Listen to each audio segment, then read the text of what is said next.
Good morning, everyone. Through technology, K9's, and training, we are taking every step possible to prevent contraband from being introduced into any of our detention facilities, as well as being circulated within any of our detention facilities. Today, I'm excited to announce our newest tool that we have been made available to us. And please help me welcome Deputy Alyssa Doheny and K9 Watson and Deputy Clint Leapley and K9 Holmes. In just one short week, they've already proven themselves invaluable. This program started last Monday, September 4th. On September 8th, while they're out being proactive within the detention facility, they go into our canteen area.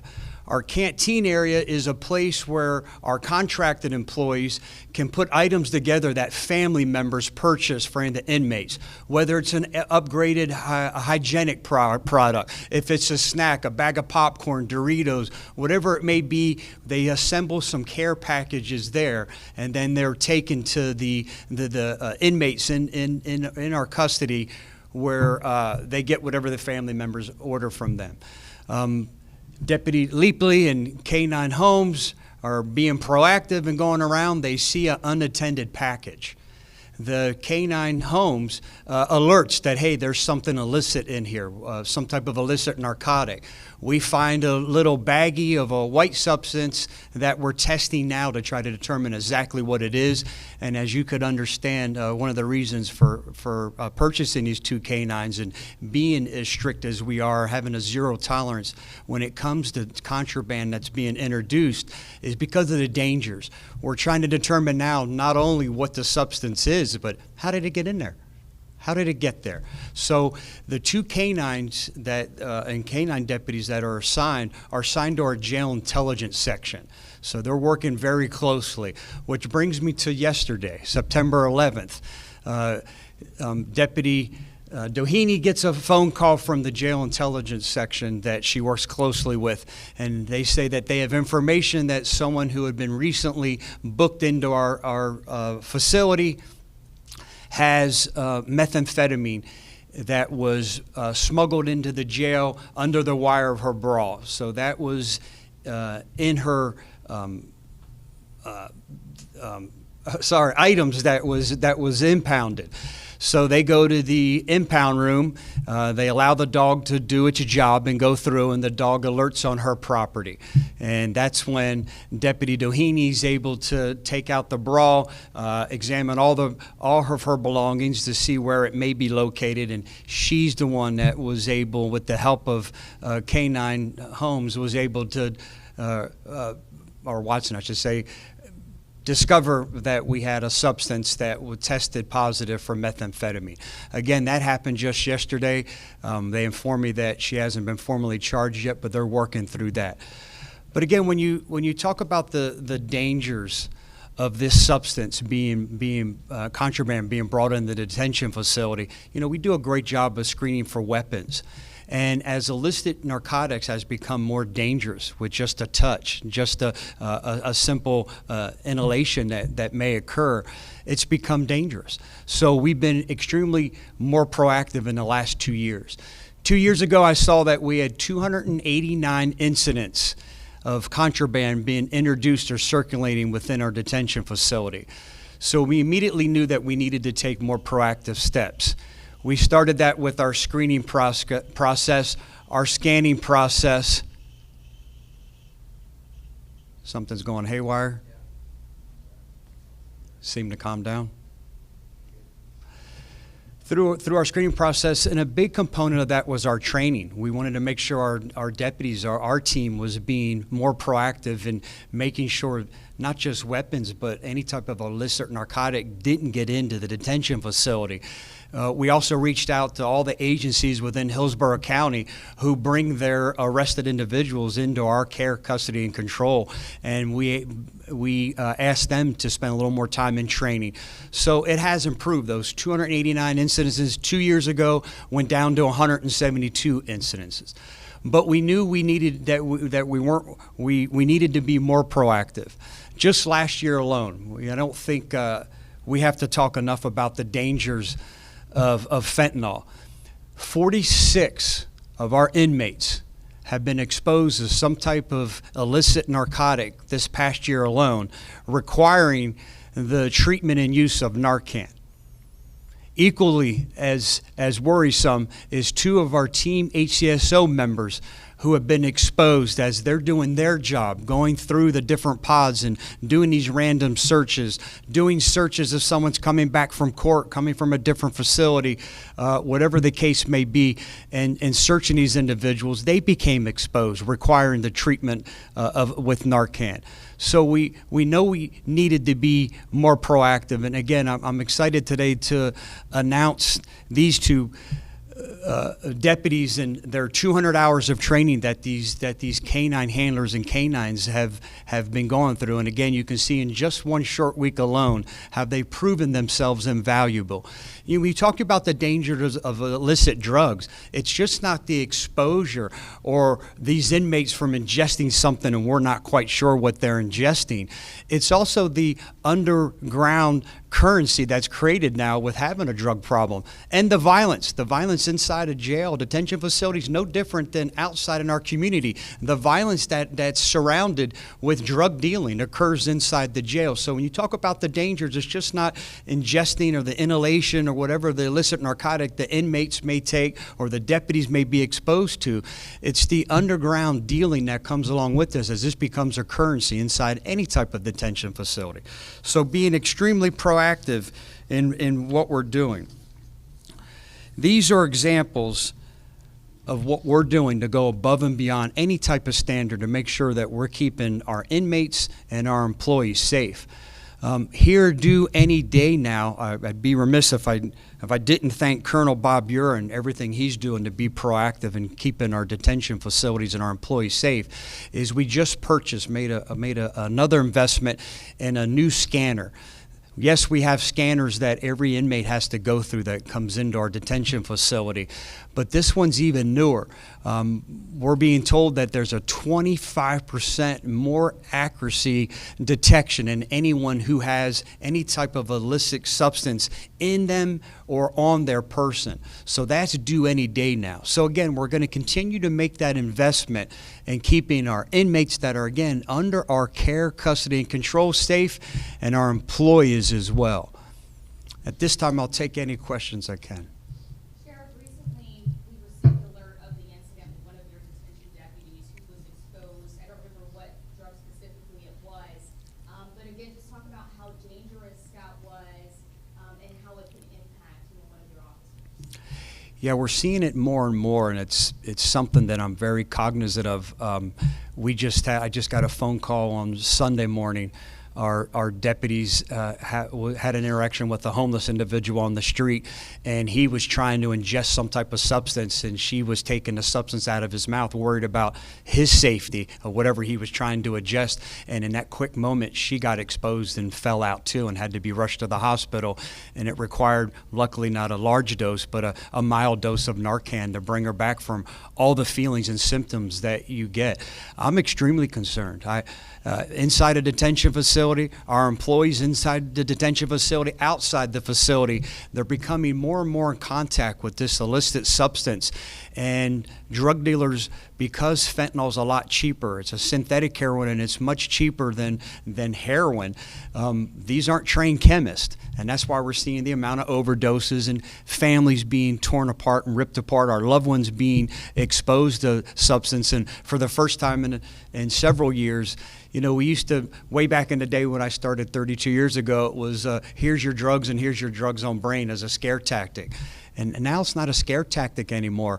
And I have more and more family members that are saying, hey, Sheriff Chronister, my child swears when we see it in children, young adults, I should say children, young adults at college, and they try MDMA. They want to try ecstasy for the first time, and they truly say it's the first time. The problem is they don't know what it's mixed with. And drug dealers are strictly profit driven. They're greedy. They strictly are worried about maximizing their profit. They don't care who it injures. They don't care who it hurts. So they'll mix it with anything. So let me mix it with the cheaper substance fentanyl so I can maximize my profit. And that's the problem that we're facing. That's why we have our opioid overdose squad. If you overdose and you're at a hospital, you're going to get a visit. Yes, we have to hold those drug users accountable, but our squad's focus on what we're doing is focused on the dealers. Who's poisoning our community? Who's taking our loved ones from us? Who's tearing our families apart? That's who we're focused on. But to your question, I'm extremely worried. I'm extremely worried about the K9's. Their noses are 100 times more sensitive than ours. You know, what happens when they come into contact? You'll see that our canine handlers now, because, you know, as human beings, we can do the inhalation. We can squirt it up the nose, and sometimes takes 1 dose, 2 dose, and we can hopefully bring you back and recover you from any type of death that these drugs and this dangerous substance creates. The K9's are a little different. They can't breathe it through their nose. They have to have an injectable. So our canine handlers have to carry it in a syringe. And if their dogs get into something where it's not supposed to be, they're going to have to give an immediate treatment with Narcan through administering a syringe into the K9. So I'm worried about the employees, and I'm worried about the K9's who are out here on the front line. Out in the street, we have 27 K9's that are out keeping us safe. Not all are drug sniffing. Not all are bad guy sniffing. A lot of them explosive sniffing, but I'm worried. We're going to have more and more exposures. In the last several months, I've seen the exposures to our employees go up. You know, and just yesterday alone, or Sunday alone, when I got an early morning phone call that one of our employees was at the hospital, and I called her to check on her, and she didn't want to go home. She said, I'm a crime fighter. I want to get back to work. I'm like, you're going to have to go home and take it easy. But she was worried. She goes, I'm glad that somebody was there on the call and was able to help me and rush me to the hospital, and not knowing exactly what it is. So I'm worried. To say I'm worried or concerned is probably an understatement. So had K9's only ever been used on the streets here, and now they're being basically expanded into jails? No, great question. We've always used K9's from the street to come into the jails. I just wanted it to be more often. You know, as our county's growing, so does the use of our K9's, whatever calls for service. So I wanted to have dedicated K9's in the jail where their sole focus is making sure they're in detention facilities. They're down in the courthouse. Wherever we have an inmate, an area where we may secure an inmate, these deputies, their handlers, and the handlers and their K9's are going to be in these areas to make sure that we're keeping them sterile and free from any type of illicit drug. We've always used K9's to secure the perimeter of the jail, come in and do random searches. But now it's like, hey, do you have a K9 available? Now there's 2 dedicated. They can cover different shifts. And again, you see how each of them within 1 week have been successful. You said there are scanners in place currently, but you are expected to get this new scanner that will be more effective. How are inmates still able to get the contraband in now with the current scanners? There's a lot of different ways. I think some of it still steps through the brawl where a deputy's not taking the extra step. It's deputy would never think that when they feel a wire of a brawl, when it's removed from a female person that's being booked in, and they look at it, they would never know that it's there. So I think it can come in there. Yes, they're being scanned. Sometimes I believe that they're hiding it. They're hiding it inside their bodies, and that may slip through. It may be a mole. It may be something that the deputy believes this is what it is, and it's eluding the detection that's needed. That's why I think this new scanner that's coming, that's 25% more accurate. 25%, I think it's going to make a big difference. We know, not unlike any other detention facility, it's employees. We've arrested 3 of our employees over the past 90 days for bringing in. If you remember the story when I had to stand here, it broke my heart that I never could think in a million years it would be one of our employees, and he was bringing in the cannabis gummies, and then he was bringing in the cannabis. Another employee was bringing in cannabis-laced brownies and selling them. So we know it's our employees. We scan them. Unlike a lot of detention facilities, we scan our employees who come through. It's through a metal detector, and we're more concerned with the weapons, but the packages they're bringing in goes through an X-ray machine. So we're taking those additional steps. steps. And then we have a lot of contracted employees, the health care that's provided, our food service, and the list goes on and on and on. They're contracted employees that come in, and we know that it's coming in through that way, and we've arrested some of those. Some of our healthcare contracted employees, some of our food service employees have been arrested.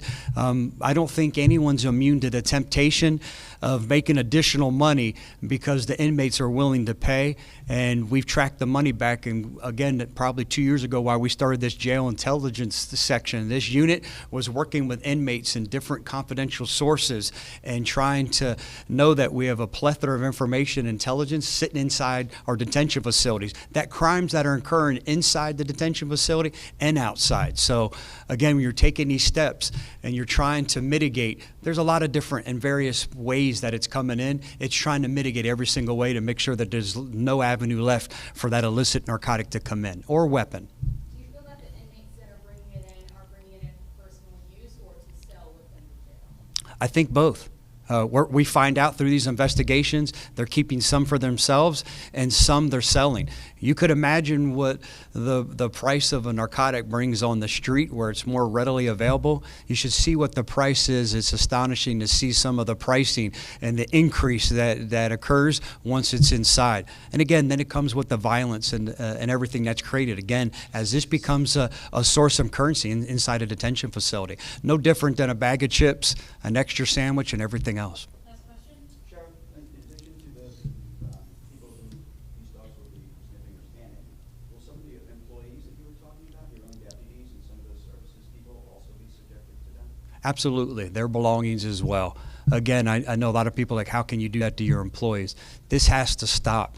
If scanning our employees, which we already do, if we increase our screening with our employees. When I say our employees, I want to make it clear I'm talking about our contracted employees too, that we have hundreds and hundreds of. We're going to do everything. When I say we're going to take every step possible to make sure that our employees and the inmates in our care, custody, control are safe, I mean every step. You get frustrated with the federal government's response on all this stuff being brought into our country? You always have to stay ahead of it? Yeah, and this isn't a political answer by any means.